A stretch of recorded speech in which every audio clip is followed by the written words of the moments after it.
Good morning विद्यार्थी मित्रों। टपका डर, यह पाठ हमने देखा था। अब आइए देखते हैं इसका स्वाध्याय। तुम्हारे गांव में कैसे कैसे घर है? तो हमारे गांव में मिट्टी के, झोंपड़ी के, पक्के, ईंट, सीमेंट, रेती आदि जे प्रकार के घर हैं। तुम्हारा घर किन किन चीज़ों से बना है?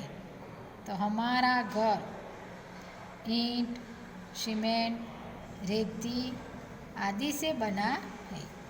छप्पर किन किन चीज़ों से बनता है? तो छप्पर घास, फूस, लकड़ी, पत्ते आदि चीज़ों से बनता है। बरसात के मौसम में क्या क्या होता है?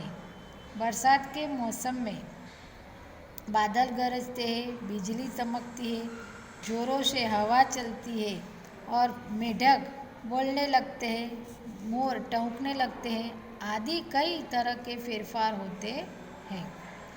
ओले पड़ने पर किस तरह का नुकसान होता है?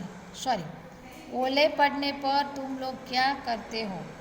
ओले पड़ने पर हम लोग उससे खेलते हैं। ओले पड़ने पर किस प्रकार का या किस तरह का नुकसान होता है? ओले पड़ने पर कच्चे घर की छत गिर जाती है, फसलों को नुकसान होती है। कई बार फसलें भी ओलों की मार से बेहद प्रकार के नुकसान में आ जाती है। तुमने कितने प्रकार के चूल्हे देखे हैं? हमने कई प्रकार के चूल्हे देखे, जैसे मिट्टी के, फिर लोखंड के, पत्रे के, गैस के आदि चूल्हे देखे हैं। जंगल में बाघ के अलावा और क्या क्या भीग रहा था? जंगल में बाघ के अलावा पेड़, पत्ते, पौधे, पशु, प्राणी आदि भीग रहा था। बुढ़िया मन ही मन क्यों झुंझला रही थी? अथवा तो बुढ़िया मन ही मन क्यों परेशान हो उठी? ओलों की मान के कारण बुढ़िया मन ही मन झुंझला रही थी। बाघ सिर पर पैर रखकर क्यों भाग गया? क्योंकि बाघ को लगा कि यह टपका मुझसे भी बड़ा कोई प्राणी होगा। उसी के डर से सिर पर पैर रखकर भाग गया। निम्नलिखित प्रश्नों के उत्तर दीजिए। बुढ़िया कहाँ रहती थी? बुढ़िया जंगल में रहती थी। बरसात में बुढ़िया के घर में क्या टपकने लगा?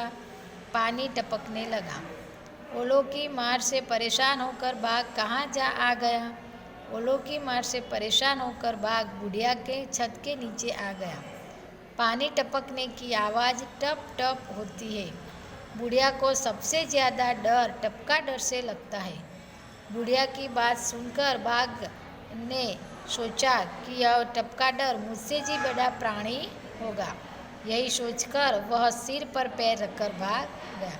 विद्यार्थी मित्रों, इसके अलावा जो स्वाध्याय में प्रश्न है, मोर, बाघ, तोता आदि के बारे में 5-7 वाक्य लिखिए। ये भी मैं आपको PDF भेजूंगी। विद्यार्थी मित्रों, इसमें लिखा है कि निम्नलिखित प्रत्येक के बारे में 5-7 वाक्य लिखे। तो मोर, बाघ, तोता। मोर के बारे में तो मैंने आपको भेज दिया है पूरे का पूरा निबंध। बाघ और तोता के बारे में मैं आपको बताऊंगी। अब यह है चित्र, तो चित्र वर्णन करके नीचे आपको लिखना है, जो मैंने आपको जूम मीटिंग में बता दिया था। ये सब सवाल जवाब की PDF मैं आपको भेजूंगी, उसमें से आपको लिखना है। Thank you.